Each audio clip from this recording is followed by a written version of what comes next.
The Adventures of Sherlock Holmes by Sir Arthur Conan Doyle. Chapter 9. The Adventure of the Engineer's Thumb.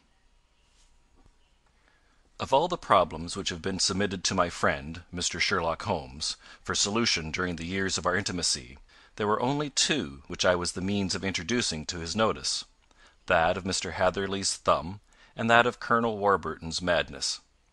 Of these the latter may have afforded a finer view for an acute and original observer, but the other was so strange in its inception, and so dramatic in its details, that it may be the more worthy of being placed upon record, even if it gave my friend fewer openings for those deductive methods of reasoning by which he achieved such remarkable results.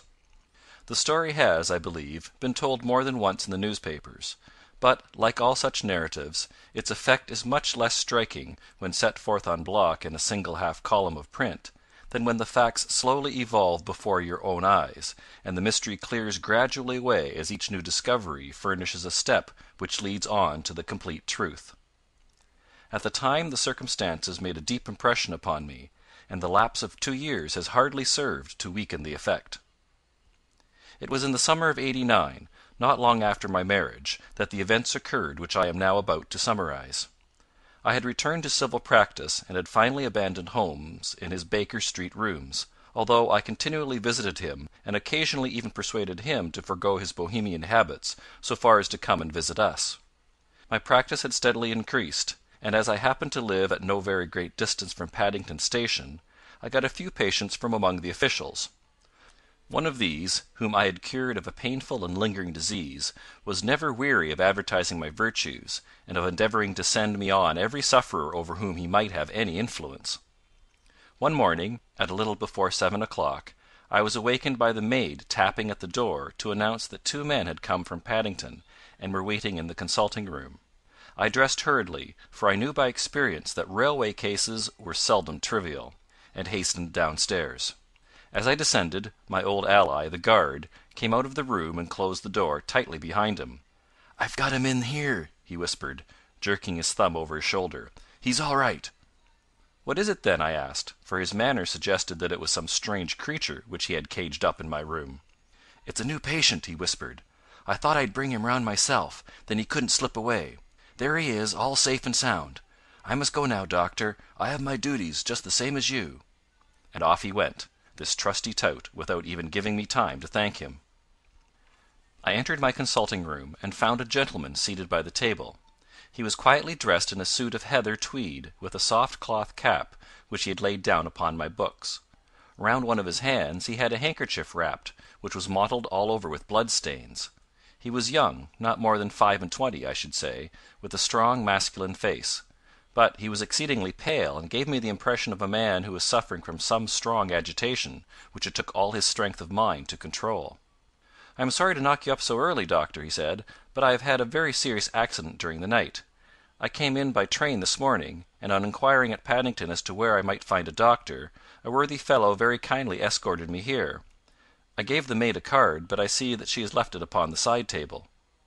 I took it up and glanced at it.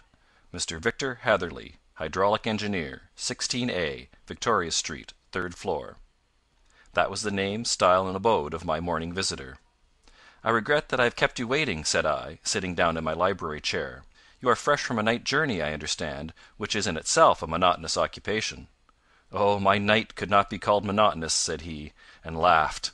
He laughed very heartily, with a high, ringing note, leaning back in his chair and shaking his sides. All my medical instincts rose up against that laugh. "Stop it!" I cried. "Pull yourself together!" and I poured out some water from a carafe. It was useless, however. He was off in one of those hysterical outbursts which come upon a strong nature when some great crisis is over and gone. Presently he came to himself once more, very weary and pale-looking. "I have been making a fool of myself," he gasped. "Not at all. Drink this." I dashed some brandy into the water, and the colour began to come back to his bloodless cheeks. "That's better," said he. "And now, doctor, perhaps you would kindly attend to my thumb, or rather to the place where my thumb used to be." He unwound the handkerchief and held out his hand. It gave even my hardened nerves a shudder to look at it. There were 4 protruding fingers, and a horrid, red, spongy surface where the thumb should have been. It had been hacked or torn right out from the roots. "Good heavens!" I cried. "This is a terrible injury. It must have bled considerably." "Yes, it did. I fainted when it was done, and I think that I must have been senseless for a long time. When I came to I found that it was still bleeding, so I tied one end of my handkerchief very tightly round the wrist and braced it up with a twig." "Excellent! You should have been a surgeon. It is a question of hydraulics, you see, and came within my own province." "This has been done," said I, examining the wound, "by a very heavy and sharp instrument." "A thing like a cleaver," said he. "An accident, I presume?" "By no means." "What! A murderous attack?" "Very murderous indeed." "You horrify me." I sponged the wound, cleaned it, dressed it, and finally covered it over with cotton wadding and carbolized bandages. He lay back without wincing, though he bit his lip from time to time. "How is that?" I asked when I had finished. "Capital! Between your brandy and your bandage, I feel a new man. I was very weak, but I've had a good deal to go through. Perhaps you had better not speak of the matter. It is evidently trying to your nerves." "Oh, no, not now. I shall have to tell my tale to the police, but, between ourselves, if it were not for the convincing evidence of this wound of mine, I should be surprised if they believed my statement, for it is a very extraordinary one, and I have not much in the way of proof with which to back it up, and even if they believe me, the clues which I can give them are so vague that it is a question whether justice will be done." "Ha!" cried I. "If it is anything in the nature of a problem which you desire to see solved, I should strongly recommend you come to my friend Mr. Sherlock Holmes before you go to the official police." "Oh, I have heard of that fellow," answered my visitor, "and I should be very glad if he would take the matter up, though of course I must use the official police as well. Would you give me an introduction to him?" "I'll do better. I'll take you round to him myself." "I should be immensely obliged to you." "We'll call a cab and go together. We shall just be in time to have a little breakfast with him. Do you feel equal to it?" "Yes. I shall not feel easy until I have told my story." "Then my servant will call a cab, and I shall be with you in an instant." I rushed upstairs, explained the matter shortly to my wife, and in 5 minutes was inside a hansom, driving with my new acquaintance to Baker Street. Sherlock Holmes was, as I expected, lounging about his sitting room in his dressing gown, reading the agony column of the Times, and smoking his before breakfast pipe, which was composed of all the plugs and dottles left from his smokes of the day before, all carefully dried and collected in the corner of the mantelpiece. He received us in his quietly genial fashion, ordered fresh rashers and eggs, and joined us in a hearty meal. When it was concluded, he settled our new acquaintance upon the sofa, placed a pillow beneath his head, and laid a glass of brandy and water within his reach. "It is easy to see that your experience has been no common one, Mr. Hatherley," said he. "Pray lie down there and make yourself absolutely at home. Tell us what you can, but stop when you are tired, and keep up your strength with a little stimulant." "Thank you," said my patient, "but I have felt another man since the doctor bandaged me, and I think that your breakfast has completed the cure. I shall take up as little of your valuable time as possible, so I shall start at once upon my peculiar experiences." Holmes sat in his big armchair with the weary, heavy-lidded expression which veiled his keen and eager nature, while I sat opposite to him, and we listened in silence to the strange story which our visitor detailed to us. "You must know," said he, "that I am an orphan and a bachelor, residing alone in lodgings in London. By profession I am a hydraulic engineer, and I have had considerable experience of my work during the 7 years that I was apprenticed to Venner and Matheson, the well-known firm of Greenwich. 2 years ago, having served my time, and having also come into a fair sum of money through my poor father's death, I determined to start in business for myself, and took professional chambers in Victoria Street. I suppose that everyone finds his first independent start in business a dreary experience. To me it has been exceptionally so. During 2 years I have had 3 consultations and 1 small job, and that is absolutely all that my profession has brought me. My gross takings amount to £27 10 Every day, from 9 in the morning until 4 in the afternoon, I waited in my little den, until at last my heart began to sink, and I came to believe that I should never have any practice at all. Yesterday, however, just as I was thinking of leaving the office, my clerk entered to say there was a gentleman waiting who wished to see me upon business. He brought up a card, too, with the name of Colonel Lysander Stark engraved upon it.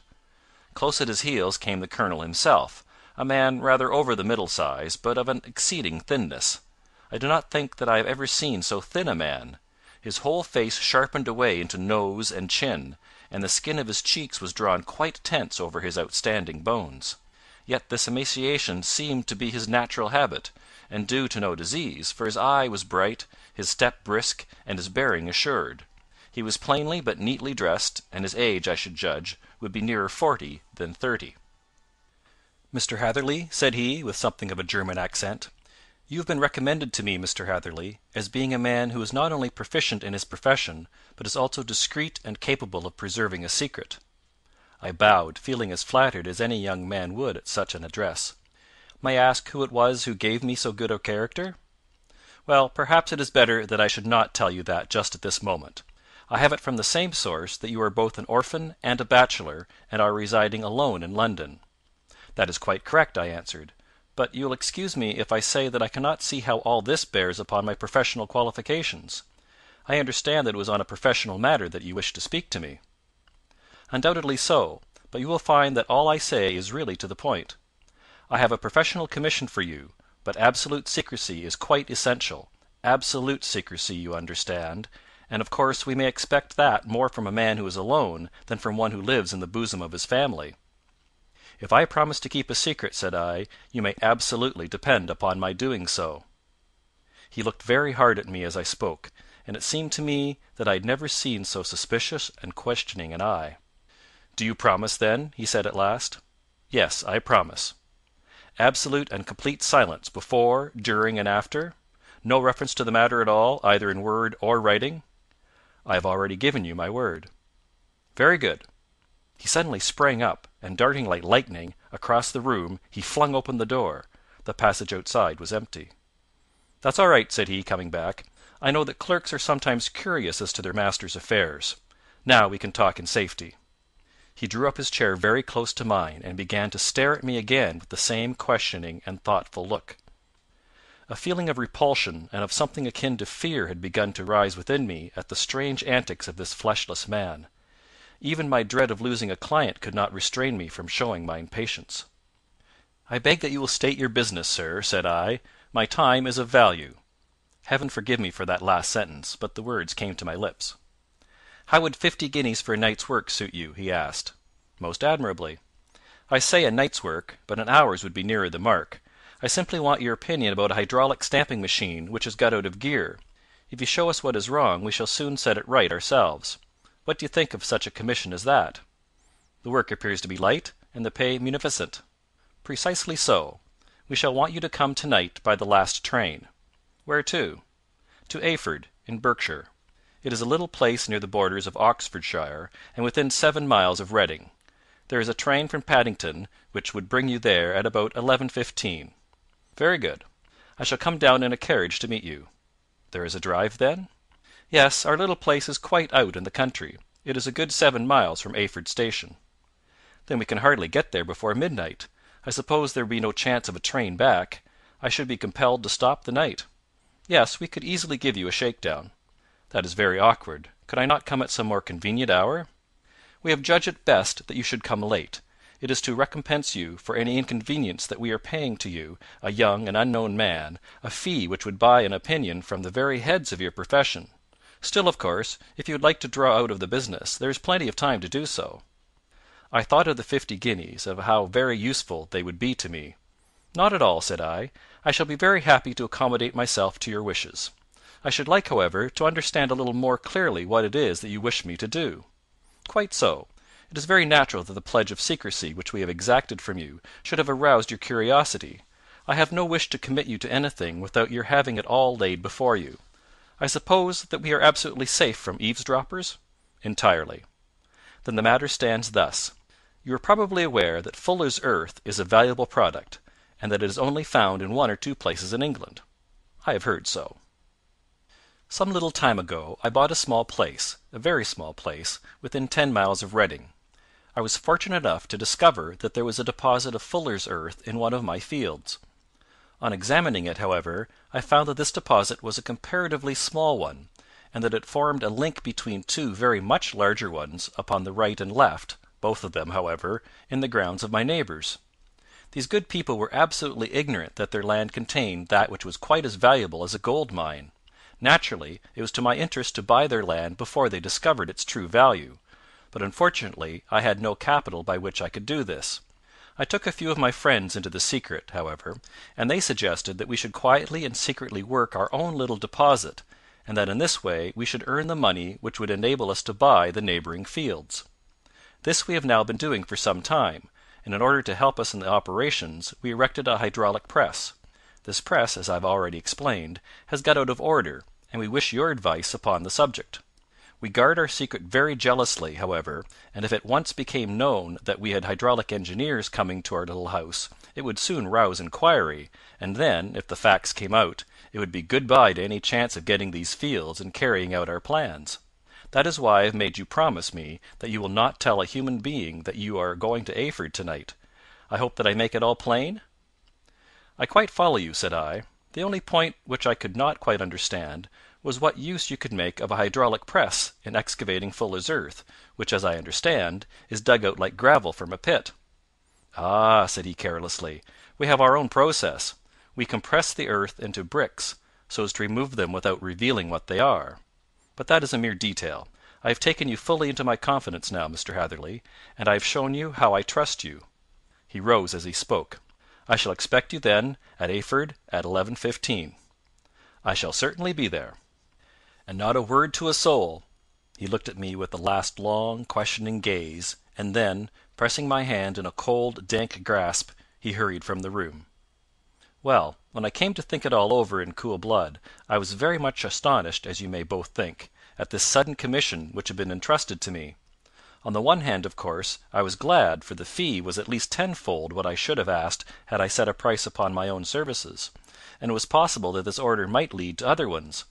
On the other hand, the face and manner of my patron had made an unpleasant impression upon me, and I could not think that his explanation of the fuller's earth was sufficient to explain the necessity for my coming at midnight, and his extreme anxiety lest I should tell anyone of my errand.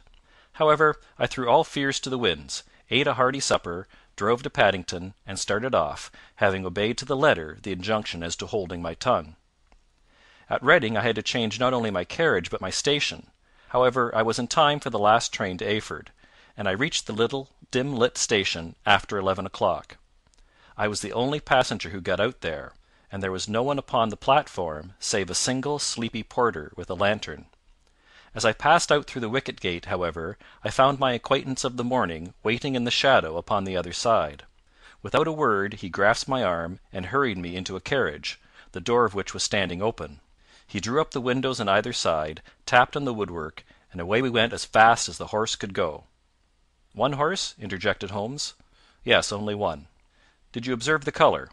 "Yes, I saw it by the side lights when I was stepping into the carriage. It was a chestnut." "Tired looking or fresh?" "Oh, fresh and glossy." "Thank you. I am sorry to have interrupted you. Pray continue your most interesting statement." Away we went then, and we drove for at least an hour. Colonel Lysander Stark had said that it was only 7 miles, but I should think, from the rate that we seemed to go, and from the time that we took, that it must have been nearer 12.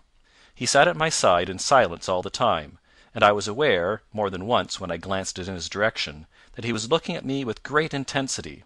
The country roads seemed to not be very good in that part of the world, for we lurched and jolted terribly. I tried to look out of the windows to see something of where we were, but they were made of frosted glass, and I could make out nothing save the occasional bright blur of a passing light. Now and then I hazarded some remark to break the monotony of the journey, but the colonel answered only in monosyllables, and the conversation soon flagged. At last, however, the bumping of the road was exchanged for the crisp smoothness of a gravel drive, and the carriage came to a stand. Colonel Lysander Stark sprang out, and, as I followed after him, pulled me swiftly into a porch, which gaped in front of us. We stepped, as it were, right out of the carriage and into the hall, so that I failed to catch the most fleeting glance of the front of the house. The instant that I had crossed the threshold the door slammed heavily behind us, and I heard faintly the rattle of the wheels as the carriage drove away. It was pitch dark inside the house, and the colonel fumbled about looking for matches and muttering under his breath. Suddenly a door opened at the other end of the passage, and a long golden bar of light shot out in our direction. It grew broader, and a woman appeared with a lamp in her hand, which she held above her head, pushing her face forward and peering at us. I could see that she was pretty, and from the gloss with which the light shone upon her dark dress I knew that it was a rich material. She spoke a few words in a foreign tongue, in a tone as though asking a question, and when my companion answered in a gruff monosyllable, she gave such a start that the lamp nearly fell from her hand. Colonel Stark went up to her, whispered something in her ear, and then, pushing her back into the room from whence she had come, he walked towards me again with the lamp in his hand. "Perhaps you will have the kindness to wait in this room for a few minutes," said he, throwing open another door. It was a quiet, little, plainly furnished room, with a round table in the centre, on which several German books were scattered. Colonel Stark laid down the lamp on the top of a harmonium beside the door. "I shall not keep you waiting an instant," said he, and vanished into the darkness. I glanced at the books upon the table, and in spite of my ignorance of German, I could see that the two of them were treatises on science, the others being volumes of poetry. Then I walked across to the window, hoping that I might catch some glimpse of the countryside, but an oak shutter, heavily barred, was folded across it. It was a wonderfully silent house. There was an old clock ticking loudly somewhere in the passage, but otherwise everything was deadly still. A vague feeling of uneasiness began to steal over me. Who were these German people, and what were they doing living in this strange, out-of-the-way place? And where was this place? I was 10 miles or so from Eyford, that was all I knew, but whether north, south, east, or west, I had no idea. For that matter, Reading and possibly other large towns were within that radius, so the place might not be so secluded after all. Yet it was quite certain, from the absolute stillness, that we were in the country. I paced up and down the room, humming a tune under my breath to keep up my spirits, and feeling that I was thoroughly earning my 50-guinea fee. Suddenly, without any preliminary sound in the midst of the utter stillness, the door of my room swung slowly open. The woman was standing in the aperture, the darkness of the hall behind her, the yellow light from my lamp beating upon her eager and beautiful face. I could see at a glance that she was sick with fear, and the sight sent a chill to my own heart. She held up one shaking finger to warn me to be silent, and she shot a few whispered words of broken English at me, her eyes glancing back, like those of a frightened horse, into the gloom behind her. "I would go," said she, trying hard, as it seemed to me, to speak calmly. "I would go. I should not stay here. There is no good for you to do." "But, madam," I said, "I have not yet done what I came for. I cannot possibly leave until I have seen the machine." "It is not worth your while to wait," she went on. "You can pass through the door. No one hinders." And then, seeing that I smiled and shook my head, she suddenly threw aside her constraint, and made a step forward, with her hands wrung together. "For the love of heaven," she whispered, "get away from here, before it is too late." But I am somewhat headstrong by nature, and the more ready to engage in an affair when there is some obstacle in the way. I thought of my 50-guinea fee, of my wearisome journey, and of the unpleasant night which seemed to be before me. Was it all to go for nothing? Why should I slink away without having carried out my commission, and without the payment which was my due? This woman might, for all I knew, be a monomaniac. With a stout bearing, therefore, though her manner had shaken me more than I cared to confess, I still shook my head and declared my intention of remaining where I was. She was about to renew her entreaties when a door slammed overhead, and the sound of several footsteps was heard upon the stairs. She listened for an instant, threw up her hands with a despairing gesture, and vanished as suddenly and as noiselessly as she had come. The newcomers were Colonel Lysander Stark and a short, thick man, with a chinchilla beard growing out of the creases of his double chin, who was introduced to me as Mr. Fergusson. "This is my secretary and manager," said the colonel. "By the way, I was under the impression that I left this door shut just now. I feared that you have felt the draught." "On the contrary," said I opened the door myself because I felt the room to be a little close." He shot one of his suspicious looks at me. "Perhaps we had better proceed to business, then," said he. "Mr. Fergusson and I will take you up to see the machine." "I had better put my hat on, I suppose?" "Oh, no, it is in the house." "What, you dig fuller's earth in the house?" "No, no, this is only where we compress it. But never mind that. All we wish you to do is to examine the machine, and to let us know what is wrong with it." We went upstairs together, the colonel first with the lamp, the fat manager and I behind him. It was a labyrinth of an old house, with corridors, passages, narrow winding staircases, and little low doors, the thresholds of which were hollowed out by the generations who had crossed them. There were no carpets and no sign of any furniture above the ground floor, while the plaster was peeling off the walls, and the damp was breaking through in green, unhealthy blotches. I had tried to put on as an unconcerned air as possible, but I had not forgotten the warnings of the lady, even though I disregarded them, and I kept a keen eye upon my two companions. Fergusson appeared to be a morose and silent man, but I could see from the little that he had said that he was at least a fellow countryman. Colonel Lysander Stark stopped at last before a low door, which he unlocked. Within was a small square room, in which the three of us could hardly get at one time. Fergusson remained outside, and the colonel ushered me in. "We are now," said he, "actually within the hydraulic press, and it would be a particularly unpleasant thing for us if anyone were to turn it on. The ceiling of this small chamber is really the end of the descending piston, and it comes down with the force of many tons upon this metal floor. There are small lateral columns of water outside which receive the force, and which transmit and multiply it in the manner which is familiar to you. The machine goes readily enough, but there is some stiffness in the working of it, and it has lost a little of its force. Perhaps you will have the goodness to look it over and to show us how we can set it right." I took the lamp from him, and I examined the machine very thoroughly. It was indeed a gigantic one, and capable of exercising enormous pressure. When I passed outside, however, and pressed down the levers which controlled it, I knew at once, by the whishing sound, that there was a slight leakage, which allowed a regurgitation of water through one of the side cylinders. An examination showed that one of the india rubber bands, which was round the head of a driving rod, had shrunk so as not quite to fill the socket along which it worked.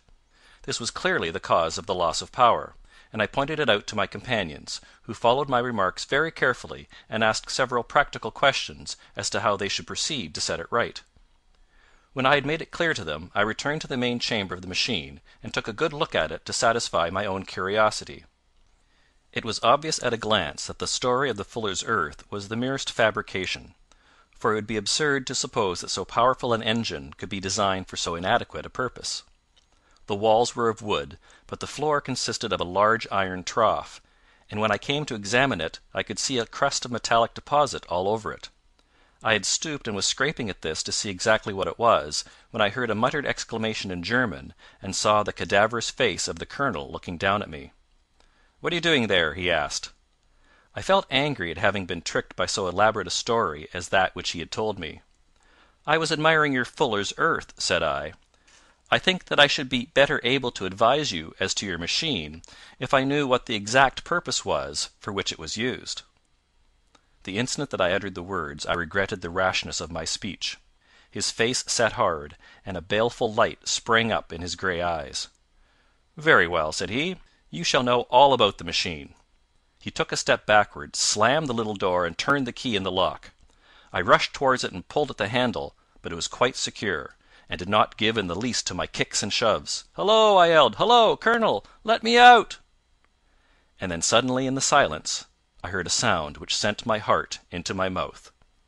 It was the clank of the levers and the swish of the leaking cylinder. He had set the engine at work. The lamp still stood upon the floor where I had placed it when examining the trough. By its light I saw that the black ceiling was coming down upon me, slowly, jerkily, but, as none knew better than myself, with a force which must within a minute grind me to a shapeless pulp. I threw myself screaming against the door, and dragged with my nails at the lock. I implored the colonel to let me out, but the remorseless clanking of the levers drowned my cries. The ceiling was only a foot or two above my head, and with my hand upraised I could feel its hard, rough surface. Then it flashed through my mind that the pain of my death would depend very much upon the position in which I met it. If I lay on my face, the weight would come upon my spine, and I shuddered to think of that dreadful snap. Easier the other way, perhaps, and yet, had I the nerve to lie and look up at that deadly black shadow wavering down upon me? Already I was unable to stand erect, when my eye caught something which brought a gush of hope back to my heart. I have said that though the floor and ceiling were of iron, the walls were of wood. As I gave a last hurried glance around, I saw a thin line of yellow light between two of the boards, which broadened and broadened as a small panel was pushed backward. For an instant I could hardly believe that here was indeed a door which led away from death.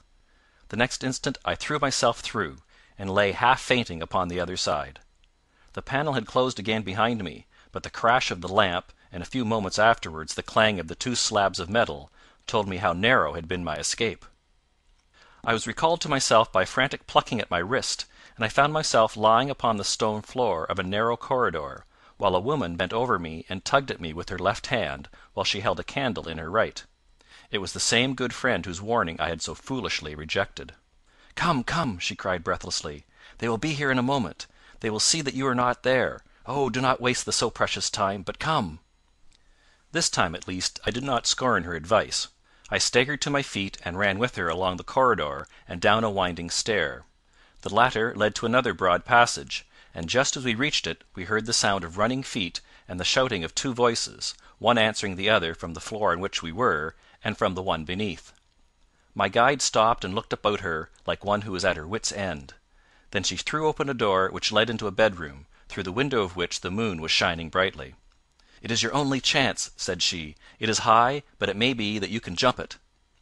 As she spoke, a light sprang into view at the further end of the passage, and I saw the lean figure of Colonel Lysander Stark rushing forward with a lantern in one hand and a weapon like a butcher's cleaver in the other. I rushed across the bedroom, flung open the window, and looked out. How quiet and sweet and wholesome the garden looked in the moonlight, and it could not be more than 30 feet down. I clambered out upon the sill, but I hesitated to jump until I should have heard what passed between my saviour and the ruffian who pursued me. If she were ill used, then at any risks I was determined to go back to her assistance. The thought had hardly flashed through my mind before he was at the door, pushing his way past her, but she threw her arms round him and tried to hold him back. "Fritz, Fritz!" she cried in English. "Remember your promise after the last time. You said it should not be again. He will be silent. Oh, he'll be silent!" "You are mad, Elise," he shouted, struggling to break away from her. "You will be the ruin of us. He has seen too much. Let me pass, I say." He dashed her to one side, and rushing to the window, cut at me with his heavy weapon. I had let myself go, and was hanging by the hands to the sill, when his blow fell. I was conscious of a dull pain, my grip loosened, and I fell into the garden below. I was shaken but not hurt by the fall, so I picked myself up and rushed off among the bushes as hard as I could run, for I understood that I was far from being out of danger yet. Suddenly, however, as I ran, a deadly dizziness and sickness came over me. I glanced down at my hand, which was throbbing painfully, and then, for the first time, saw that my thumb had been cut off and that the blood was pouring from my wound. I endeavoured to tie my handkerchief round it, but there came a sudden buzzing in my ears, and next moment I fell into a dead faint among the rose bushes. How long I remained unconscious I cannot tell. It must have been a very long time, for the moon had sunk and a bright morning was breaking when I came to myself. My clothes were all sodden with dew, and my coat sleeve was drenched with blood from my wounded thumb. The smarting of it recalled in an instant all the particulars of my night's adventure, and I sprang to my feet with the feeling that I might hardly yet be safe from my pursuers. But to my astonishment, when I came to look round me, neither house nor garden were to be seen. I had been lying in an angle of the hedge close by the high road, and just a little lower down was a long building, which proved, upon my approaching it, to be the very station at which I had arrived upon the previous night. Were it not for the ugly wound upon my hand, all that had passed during those dreadful hours might have been an evil dream. Half dazed, I went into the station and asked about the morning train. There would be one to Reading in less than an hour. The same porter was on duty, I found, as had been there when I arrived. I inquired of him whether he had ever heard of Colonel Lysander Stark. The name was strange to him. Had he observed a carriage the night before waiting for me? No, he had not. Was there a police station anywhere near? There was one about 3 miles off. It was too far for me to go, weak and ill as I was. I determined to wait until I got back to town before telling my story to the police. It was a little past 6 when I arrived, so I went first to have my wound dressed, and then the doctor was kind enough to bring me along here. I put the case into your hands, and shall do exactly what you advise." We both sat in silence for some little time after listening to this extraordinary narrative. Then Sherlock Holmes pulled down from the shelf one of the ponderous commonplace books in which he placed his cuttings. "Here is an advertisement which will interest you," said he. "It appeared in all the papers about a year ago. Listen to this. 'Lost on the 9th. Mr. Jeremiah Hayling, aged 26, a hydraulic engineer. Left his lodgings at 10 o'clock at night, and has not been heard of since. Was dressed in,' etc., etc. Ha! That represents the last time that the colonel needed to have his machine overhauled, I fancy." "Good heavens!" cried my patient. "Then that explains what the girl said." "Undoubtedly. It is quite clear that the colonel was a cool and desperate man, who was absolutely determined that nothing should stand in the way of his little game, like those out-and-out pirates who will leave no survivor from a captured ship. Well, every moment now is precious, so if you feel equal to it we shall go down to Scotland Yard at once as a preliminary to starting for Eyford." Some 3 hours or so afterwards we were all in the train together, bound from Reading to the little Berkshire village. There were Sherlock Holmes, the hydraulic engineer, Inspector Bradstreet of Scotland Yard, a plainclothesman, and myself. Bradstreet had spread an ordnance map of the county out upon the seat, and was busy with his compass drawing a circle with Eyford for its centre. "There you are," said he. "That circle is drawn at a radius of 10 miles from the village. The place we want must be somewhere near that line. You said 10 miles, I think, sir." "It was an hour's good drive." "And you think that they brought you back all that way when you were unconscious?" "They must have done so. I have a confused memory, too, of having been lifted and conveyed somewhere." "What I cannot understand," said I, "is why they should have spared you when they found you lying fainting in the garden. Perhaps the villain was softened by the woman's entreaties." "I hardly think that likely. I never saw a more inexorable face in my life." "Oh, we shall soon clear up all that," said Bradstreet. "Well, I have drawn my circle, and I only wish I knew at what point upon it the folk that we are in search of are to be found." "I think I could lay my finger on it," said Holmes quietly. "Really now," cried the inspector, "you have formed your opinion. Come now, we shall see who agrees with you. I say it is south, for the country is more deserted there." "And I say east," said my patient. "I am for west," remarked the plainclothesman. "There are several quiet little villages up there." "And I am for north," said I, "because there are no hills there, and our friend says that he did not notice the carriage go up any." "Come," cried the inspector, laughing, "it's a very pretty diversity of opinion. We have boxed the compass among us. Who do you give your casting vote to?" "You are all wrong." "But we can't all be." "Oh, yes, you can. This is my point." He placed his finger in the centre of the circle. "This is where we shall find them." "But the 12-mile drive?" gasped Hatherley. "6 out and 6 back. Nothing simpler. You say yourself that the horse was fresh and glossy when you got in. How could it be that if it had gone 12 miles over heavy roads?" "Indeed, it is a likely ruse enough," observed Bradstreet thoughtfully. "Of course, there can be no doubt as to the nature of this gang." "None at all," said Holmes. "They are coiners on a large scale, and have used the machine to form the amalgam which has taken the place of silver." "We have known for some time that a clever gang was at work," said the inspector. "They have been turning out half-crowns by the thousand. We even traced them as far as Reading, but could get no farther, for they had covered their traces in a way that showed that they were very old hands. But now, thanks to this lucky chance, I think that we have got them right enough." But the inspector was mistaken, for those criminals were not destined to fall into the hands of justice. As we rolled into Eyford Station, we saw a gigantic column of smoke which streamed up from behind a small clump of trees in the neighbourhood, and hung, like an immense ostrich feather, over the landscape. "A house on fire?" asked Bradstreet, as the train steamed off again on its way. "Yes, sir," said the station master. "When did it break out?" "I hear that it was during the night, sir, but it has got worse, and the whole place is in a blaze." "Whose house is it?" "Dr. Becker's." "Tell me," broke in the engineer, "is Dr. Becker a German, very thin, with a long sharp nose?" The station master laughed heartily. "No, sir. Dr. Becker is an Englishman, and there isn't a man in the parish who has a better lined waistcoat. But he has a gentleman staying with him, a patient, as I understand, who is a foreigner, and he looks as if a little good Berkshire beef would do him no harm." The station master had not finished his speech before we were all hastening in the direction of the fire. The road topped a low hill, and there was a great widespread whitewashed building in front of us, spouting fire at every chink and window, while in the garden in front 3 fire engines were vainly striving to keep the flames under. "That's it!" cried Hatherley, in intense excitement. "There is the gravel drive, and there are the rose bushes where I lay. That second window is the one that I jumped from." "Well, at least," said Holmes, "you have had your revenge upon them. There can be no question that it was your oil lamp which, when it was crushed in the press, set fire to the wooden walls, though no doubt they were too excited in the chase after you to observe it at the time. Now keep your eyes open in this crowd for your friends of last night, though I very much fear that they are a good 100 miles off by now." And Holmes's fears came to be realized, for from that day to this no word has ever been heard either of the beautiful woman, the sinister German, or the morose Englishman. Early that morning a peasant had met a cart containing several people and some very bulky boxes driving rapidly in the direction of Reading, but there all traces of the fugitives disappeared, and even Holmes's ingenuity failed ever to discover the least clue as to their whereabouts.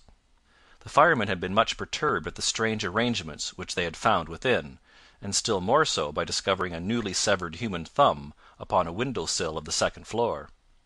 About sunset, however, their efforts were at last successful, and they subdued the flames, but not before the roof had fallen in, and the whole place had been reduced to such an absolute ruin that, save some twisted cylinders and iron piping, not a trace remained of the machinery which had cost our unfortunate acquaintance so dearly. Large masses of nickel and of tin were discovered stored in an outhouse, but no coins were to be found, which may have explained the presence of those bulky boxes which have been already referred to.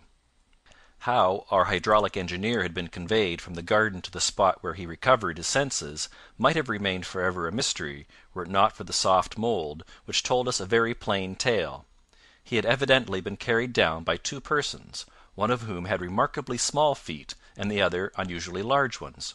On the whole, it was most probable that the silent Englishman, being less bold or less murderous than his companion, had assisted the woman to bear the unconscious man out of the way of danger.